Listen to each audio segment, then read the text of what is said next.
Question number 6। Let's see क्या क्या given things है हमारे पास।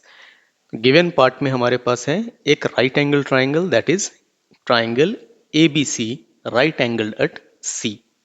यहाँ दो एंगल्स मार्क्ड हैं। बी डी से ये लाइन जो है वो सेपरेट, ये ट्राइंगल दो पार्ट्स में सेपरेट हो रहा। First acute angle is given 45, second acute angle जो है वो 60 है। क्या फाइंड करना है हमें? हमें फाइंड करना है लेंथ ऑफ एडी। अब एडी पे फोकस करोगे तो ये क्या है, यहां से लेकर के यहां तक का ही लेंथ है। दैट मीन्स अगर मैं ट्रायंगल को यूज करके एसी का लेंथ निकाल लूं और डीसी का लेंथ निकाल लूं तो जो रिमेनिंग पार्ट होगा वो रिमेनिंग पार्ट ही तो हमें एडी की वैल्यू देगा। मतलब क्या हुआ, हमें सबसे पहले एसी की वैल्यू को कैलकुलेट करना है कि वो कितना है। उसके बाद हम कैलकुलेट करने वाले होंगे डीसी की वैल्यू जो कि स्मॉलर ट्राइंगल में है। उसके बाद हम दोनों को डिफरेंस लेंगे तो हमें मिल जाएगा length of AD. I hope आपको स्ट्रक्चर समझ में आ गया कैसे हमें सॉल्व करना है इस क्वेश्चन को। तो विदाउट वेस्टिंग एनी टाइम चलिए शुरू करते हैं। तो सबसे पहले हम लोग चलते हैं इन ट्राइंगल एबीसी। ठीक है, हमारे पास in triangle ABC, ABC triangle के अंदर हम लोग ट्रिग्नोमेट्रिक रेशियो को रिलेट करते हैं।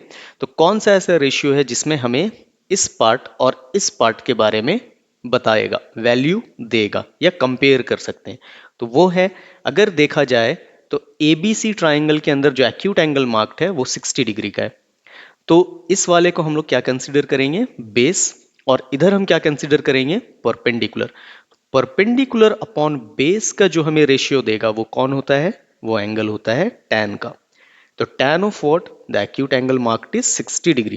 तो tan ऑफ 60 की वैल्यू क्या हो जाएगी, परपेंडिकुलर अपॉन बेस। तो परपेंडिकुलर का नाम क्या है यहाँ पर, AC अपॉन बेस। बेस कितना है, BC।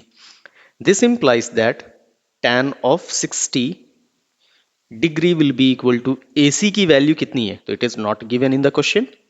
BC की वैल्यू हमें क्वेश्चन में गिवन है, दैट इज इक्वल टू 40। अब tan ऑफ 60 की वैल्यू कितनी होती है, तो tan 60 is equal to √3 which is equal to AC upon 40।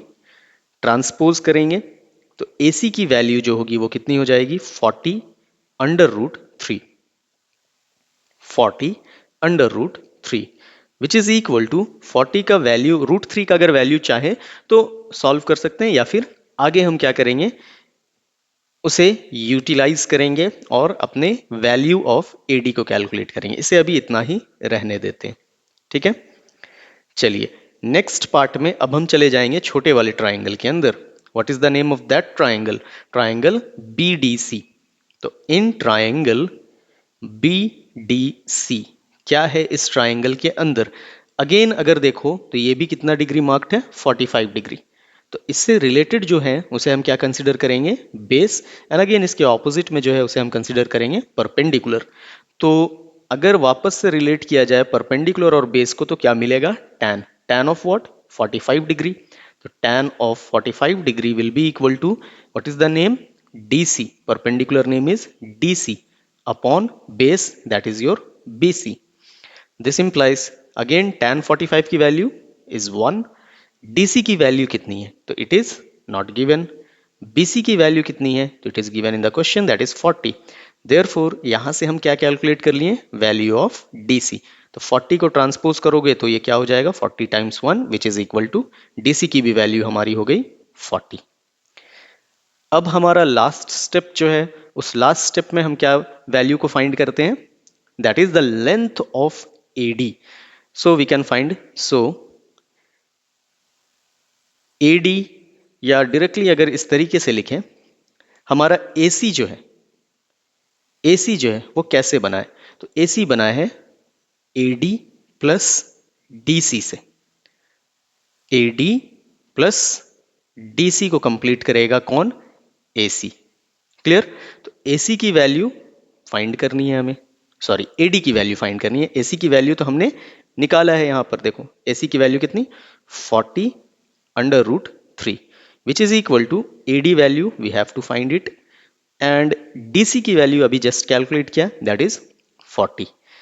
अब ट्रांसपोज करते हैं तो AD will be equal to what, ये ट्रांसपोज होगा इस तरफ तो क्या हो जाएगा प्लस का माइनस, तो which is equal to what 40 under root 3 minus 40। अब दोनों साइड से आप 40 को कॉमन निकाल लो तो अंदर क्या बचेगा under root 3 minus 1 which is equal to 40 root 3 की value 1.732 minus 1 that is equal to what 40 multiplied by minus कर देंगे 1 तो क्या होगा 0.732 एंड 40 टाइम्स 0.732 दैट मीन्स 4 को आप 732 से मल्टीप्लाई करो तो क्या आएगा 8 2 19 1 2 2928 और एक जीरो है एक जीरो लगा दो तो हमारा आंसर क्या होगा 3 डिजिट के बाद डेसिमल, तो 3 डिजिट के बाद अगर हम इस पे डेसिमल मार्क करते हैं तो 1 2 3 तो हमारा रिजल्ट क्या हो गया 29.280। क्लियर है? ओके